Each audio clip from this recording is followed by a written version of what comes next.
Soliq tekshiruvida eng ko'p aniqlanadigan 5 ta xato. Ko'pchilik tadbirkorlar soliq tekshiruvida bir xil xatolarni qiladi, natijada millionlab so'm jarima to'laydi. Siz ham shu xatolarni qilyapsizmi? Ko'rib chiqamiz. Birinchi xato: hujjatlar to'liq rasmiylashtirilmasa. Bunda tovar bor, xizmat ko'rsatilgan, lekin shartnoma, hisob faktura, da'vatnoma yo'q. Ya'ni hujjat yo'qmi, xarajat ham yo'q degani. Ikkinchi xato: naqd pul harakatini to'g'ri yuritmaslik.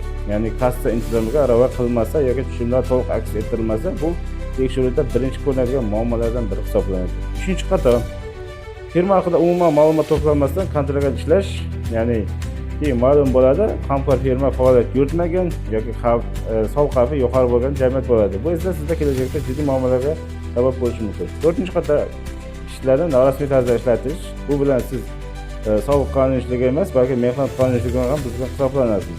Beshinchi xato: eng tarqalgan desak ham bo'ladi, ya'ni soliq organidan kelgan talabnoma va xabarnomalarni e'tiborsiz qoldirish. Ko'p tadbirkorlar javob berishni kechiktiradi yoki umuman javob bermaydi. Bu esa muammoni yanada kattalashtiradi.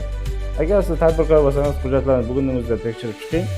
Men advokat sifatida tadbirkorlarning huquqlarini himoya qilish bo'yicha foydali maslahatlarni doimiy berib boraman. Bizning sahifaga obuna bo'ling, bizni kuzatishda davom eting. Savolingiz bo'lsa kommentariyada qoldiring.